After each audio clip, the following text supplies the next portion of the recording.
कवि की वो जो रचना पढ़ते हैं उसे भी पढ़ेंगे हमारे मध्य, उनके स्वर से सुनकर हमें अच्छा लगेगा। जी स्वागत है। बहुत बहुत धन्यवाद संचालक महोदय, आपने बहुत ही प्यारी लाइनों से हमारा स्वागत किया और मुझे बहुत अच्छा लगा यहाँ पर आकर। जैसे मैं वहाँ से एंटर कर रहा था तो सभी बच्चों की तालियां ही बहुत थी हमें ये बताने के लिए कि यहाँ के बच्चे कितने डिसिप्लिन्ड हैं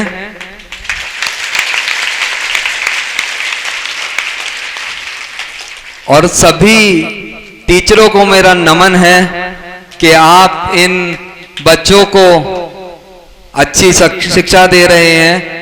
और मैं मानता हूं कि सभी बच्चे जितने यहाँ बैठे हैं जब बड़े होंगे और स्कूल से आगे बढ़ेंगे तो एक अच्छा भविष्य, एक अच्छे नागरिक बनकर उभरेंगे।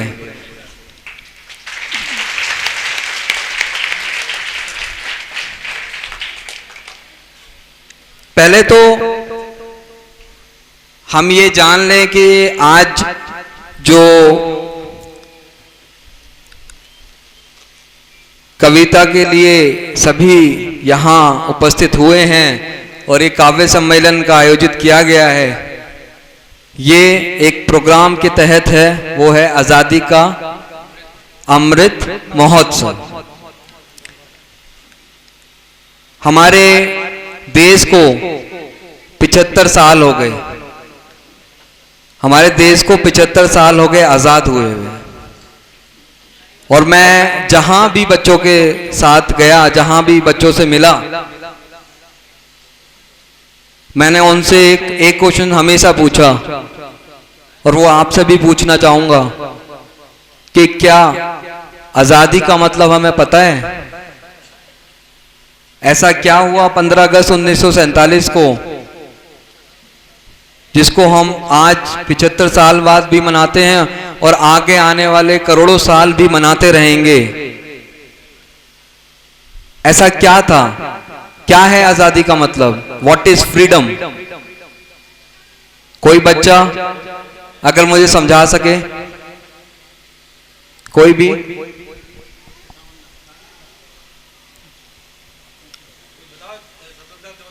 हाथ उठा सकते, कोई भी आंसर, कोई भी हो,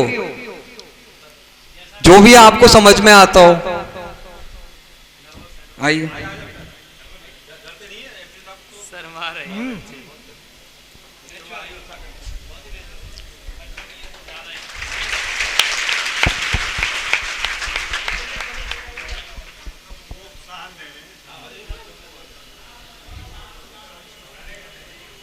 पहले तो बहुत बहुत तालियां बजाकर स्वागत करेंगे इनका। आइए। Thank you sir. My name is Anshupta, I read in 9th class.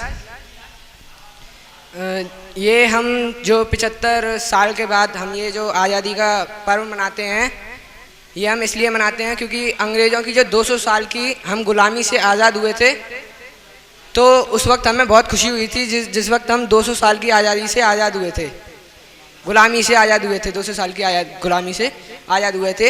इसीलिए हम उसको एक खुशी के रूप में व्यक्त करते हैं। इसीलिए सर हम आज़ादी।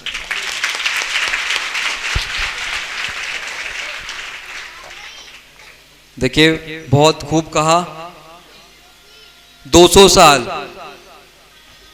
200 साल अंग्रेजों ने हमारे ऊपर शासन किया, हमें गुलाम बना के रखा। और गुलामी का मतलब समझिएगा,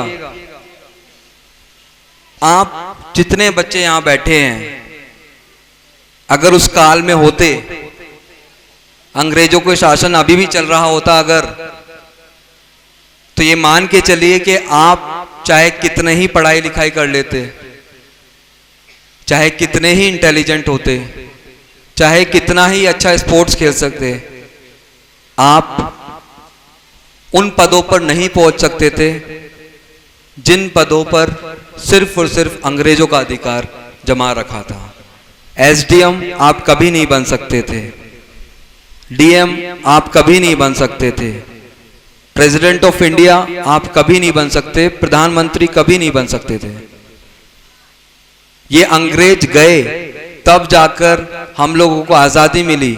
और आज अगर किसी बच्चे के अंदर कैपेबिलिटी है, वो अच्छे से पढ़ाई कर सकता है, अपने अंदर टैलेंट मेहनत कर सकता है, वो किसी भी पद तक पहुंच सकता है।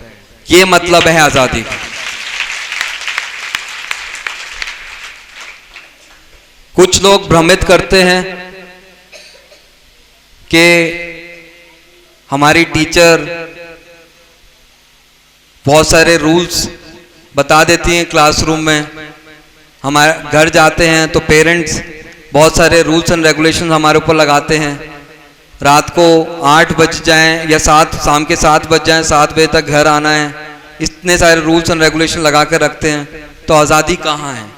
ये बच्चों में बहुत भ्रम होता है। ये मान के चलिए, ये सभी टीचर्स, आपके पेरेंट्स आपके अच्छे भविष्य की कामना करते हैं, एक आपको अच्छा नागरिक बनाने के लिए प्रयास कर रहे हैं। आज़ाद आप 15 अगस्त 1947 को हो चुके थे, ये देश आज़ाद हो चुका था। आज जरूरत है तो हमें डिसिप्लिन के साथ जो संविधान में बातें लिखी गई हैं, जो संविधान में आर्टिकल्स दिए गए हैं, उनका अनुपालन करते हुए हम अपने देश को और ऊंचाई पर ले जाएं। ये हमारा दायित्व बनता है, ये हमारा कर्तव्य बनता है।